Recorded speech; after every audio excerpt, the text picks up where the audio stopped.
Successful ആവുന്ന ആളുകൾ പൊതുവായിട്ട് കോമൺ ആയിട്ട് ചെയ്യുന്ന 5 കാര്യങ്ങൾ. ഒന്ന്, അവർക്ക് എല്ലാവർക്കും കാൽക്കുലേറ്റഡ് റിസ്ക് എടുക്കാൻ ഇഷ്ടമായിരിക്കും. 2, ഓരോ തോൽവിയും അവർ വിഷമിക്കില്ല, അവരത് ചമ്മലായിട്ട് എടുക്കില്ല, മറിച്ച് ഓരോ തോൽവിയും അവരുടെ അടുത്ത സ്റ്റെപ്പിലേക്കുള്ള ഷോർട്ട് കട്ടായിട്ടാണ് അവർ ഓരോ ഫെയിലിയറിയും കാണുക.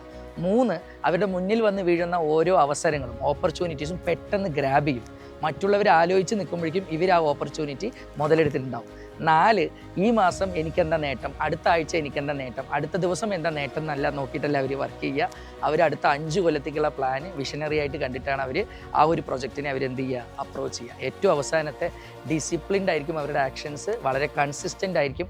ആകാശം പൊട്ടി വീണാലും പനി വന്നാലും ജലദോഷം വന്നാലും അവർ ചെയ്യേണ്ട കാര്യങ്ങൾ അന്നന്ന് ചെയ്തു എന്ന് ഉറപ്പ് വരുത്തിയിട്ട് അവർ ആ ഫയറോട് കൂടിയായിരിക്കും മുന്നോട്ട് പോകുക. ഈ 5 കാര്യങ്ങളും നമുക്കും ഒന്ന് ഇമിറ്റേറ്റ് ചെയ്ത് നോക്കിയാലോ.